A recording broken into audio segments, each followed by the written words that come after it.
خواهرم گوش کن که برادرت چی میگوید، از گفتهایی که و از نصایح چی میخواند. آیا ره سپارت به سوی جنت نکنم که در آن روز هیچ یک سراغت نکند.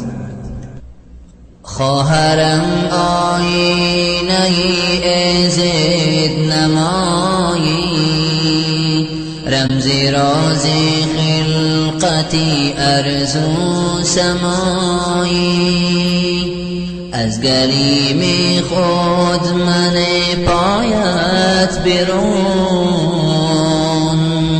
رحم بر وادی جهل و جنون. از اروپا تو بیا تقلید مکن، حرمتی دینی خدا تهدید مکن. در خیابان چهره پردازی مکن،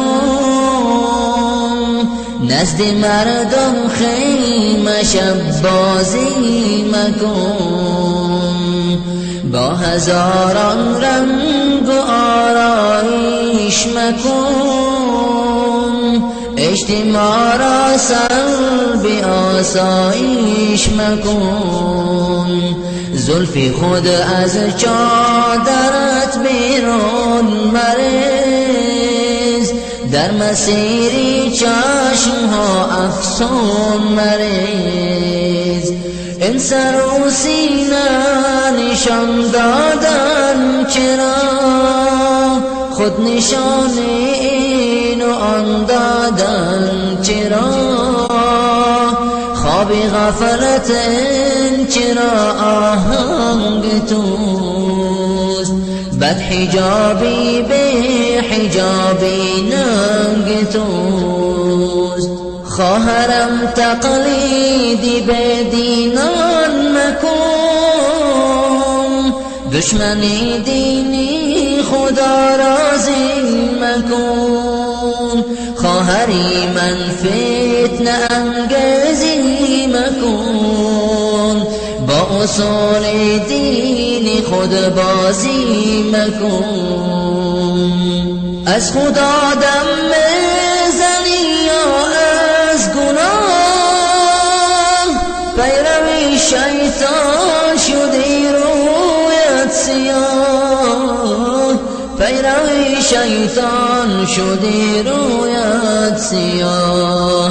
خواهرم من شعر از سوز دل است، پیش الله رو سیاه مشکل است. خواهرم تو روی عایشه باش، تخم فتنه بر سر اسلام مپاش. خواهرم تو روی عایشه باش، پیروی زهرا و هم آسیه باش. پیروی زهرا و هم آسیه باش. پیروی زهرا و هم آسیه باش. قلب احمد را میازار خواهرم، قلب احمد را میازار خواهرم، قلب احمد را